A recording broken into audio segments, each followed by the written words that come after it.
Dans une précédente vidéo, je vous avais dit que je m'en battais les couilles de ce film. Et pourtant, j'y suis allé quand même. C'est comme si tu allais pécho, sachant que la fille qui t'intéresse, toi tu l'intéresses même pas, et en toute connaissance de cause, tu y vas quand même. Et tu te fais rejeter. Et ben voilà, c'est ça mon sortir vers ce film. Et je vous en parle. Salut à tous. Bienvenue dans cette nouvelle vidéo consacrée à ce film. Les Nouveaux Mutants. Un film réalisé par Josh Boone et qu'on attendait depuis 2018. Pour vous expliquer pourquoi, je vais bien entendu vous placer le contexte. Bon, je suppose que les gamers le connaissent, mais est-ce que vous avez entendu parler du jeu Duke Nukem? Une franchise qui a connu du succès grâce au troisième épisode sorti sur PC en 3D. Et le jeu a tellement fait en carton qu'ils ont prévu de faire une suite. Autrement dit, Duke Nukem Forever. Le projet a commencé depuis 2000 et a été maintes et maintes fois repoussé, histoire de peaufiner le jeu, en fonction des capacités de la console de chaque génération, genre PS2, Xbox 360, etc. Jusqu'au jour de sa sortie officielle, à savoir en été 2011. Et malheureusement, c'était un beat total, parce que les graphismes étaient pourraves, le gameplay était vraiment brouillon. Malgré quelques bonnes idées, à savoir l'humour noir, le côté politiquement incorrect, et aussi quelques éléments grivois, ce film, c'était un foirage total. Et si je vous parle de tout ça, c'est parce que ce film, Les Nouveaux Mutants, dispose du syndrome de Duke Nukem Forever. Et d'ailleurs, pour vous expliquer le pourquoi de ces multiples reports, je vais vous lire un extrait de Wikipédia. Ça ira beaucoup plus vite comme ça. Le film devait initialement sortir le 13 avril 2018. En janvier 2018, la sortie est finalement repoussée d'un peu de moins d'un an, au 22 janvier 2019. Les studios ont expliqué ce choix par une volonté de ne pas mélanger la campagne de promotion avec celle de Deadpool 2. Bon, jusque-là c'est compréhensible. De plus, la production a annoncé que des reshoots allaient être réalisés afin de rendre le film plus effrayant. Et justement, c'est un problème que je vous parlerai dans quelques instants. Fin mars 2018, la Fox annonce que le film est encore une fois repoussé, sa nouvelle date de sortie étant fixée au 2 août 2019 aux États-Unis, pour laisser la place à X-Men Dark Phoenix en février de la même année. Et après le reste, je pense que vous connaissez déjà la suite. En mars 2019, Disney a racheté la Fox, et suite à ce rachat, il a été annoncé que les Nouveaux Mutants sortiraient le 3 avril 2020, ce qui s'est malheureusement pas fait à cause de la pandémie. Et au final, le film sortira le 28 août aux États-Unis, soit à l'heure où cette vidéo sera diffusée, ou peut-être même plus tard, et il est déjà sorti depuis le 26 août en France. Et bien évidemment, malgré ma réticence envers ce film, je suis quand même allé le voir. Et je sais pas comment vous expliquer mon ressenti. À vrai dire, je m'attendais vraiment pas à voir un film de ouf, même si je savais déjà qu'il était mauvais, que c'était un foirage total, et pourtant, je suis quand même allé en connaissance de cause. Et pour tout vous dire, je n'ai même pas passé un mauvais moment. Je suis venu parce que j'avais rien d'autre à foutre, c'est tout. Ce film était tellement prévisible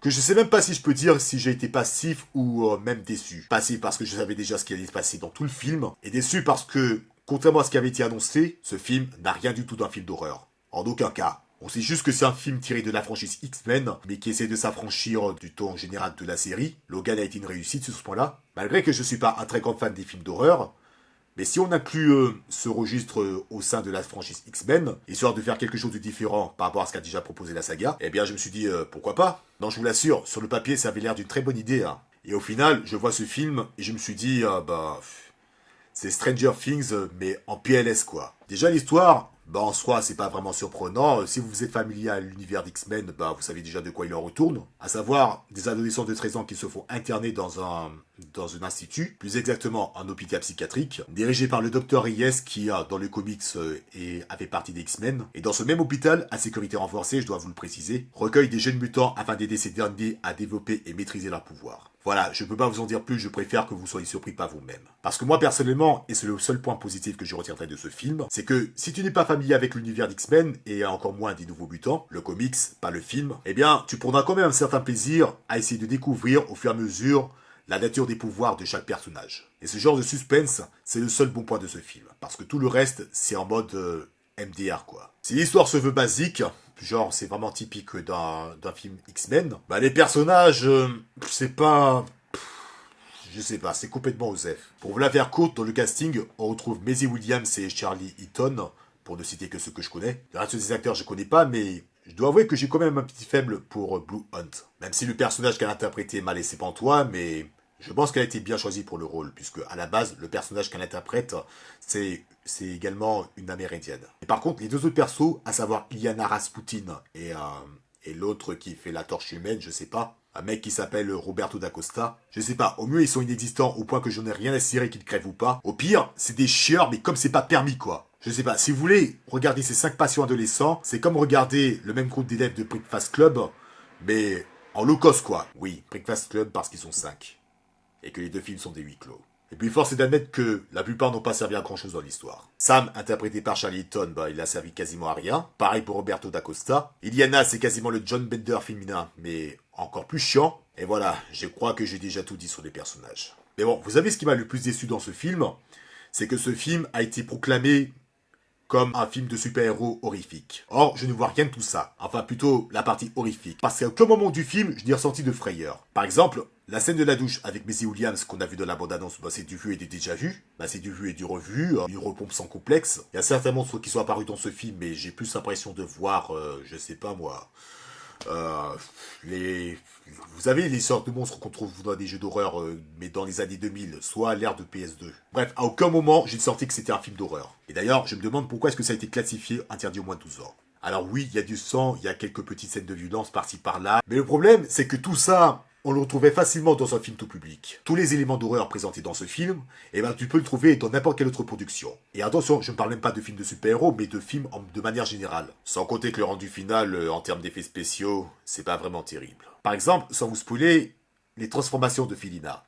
Quand elle se transforme en véritable loup, franchement, ça va, ça se tient. Je dirais même que c'est plus logique par rapport à l'univers du film. Mais par contre, quand elle se transforme en loup-garou, c'est vraiment autre chose, quoi. Je veux dire, même Peter de Jumanji, le film de 1995, il est beaucoup mieux réalisé. Et après, là, je dois vous avouer que j'ai plus grand chose à dire. Le scénario est basique, les personnages sont nuls, les effets spéciaux sont pourraves. Tu sais déjà ce qui va se passer du début à la fin. Et le côté horrifique qu'on nous a promis, c'est quasiment absent dans tout le long métrage. Et quand je pense qu'ils avaient pris la décision de sortir ce film à la place de Mulan, qui lui, à mon sens, aurait mieux fonctionné. Ça vraiment, c'est la partie qui m'a fait le plus chier dans l'histoire. C'est même pas le film en soi qui m'a dégoûté, mais le simple fait même que Mulan ne sorte pas dans les salles obscures, pour rester dans les limites de notre pays, mais à la place, on a les nouveaux mutants.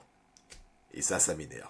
Et du coup, voilà, c'était mon avis au sujet des nouveaux mutants, donc je ne dirais même pas jusqu'à dire que j'ai passé un mauvais moment, au contraire. Ça veut pas dire non plus que j'ai kiffé à voir ce film, je vais même pas dire que que j'ai trouvé ça moyen. Le film est pourrave, mais malgré ça, je suis quand même allé. Allez savoir pourquoi. Limite, au moment où j'ai vu le film, j'ai pas fermé les yeux, c'est passé assez vite, à mon sens. Je sais qu'il y a eu des histoires de reprise de vue, sans compter le bordel qu'a enclenché le rachat de Disney à la Fox, ou plutôt le rachat de la Fox par Disney. Et voilà quoi, ça a donné un film que j'avais même pas envie de voir, et pourtant, je suis quand même allé le voir de serait-ce que par curiosité.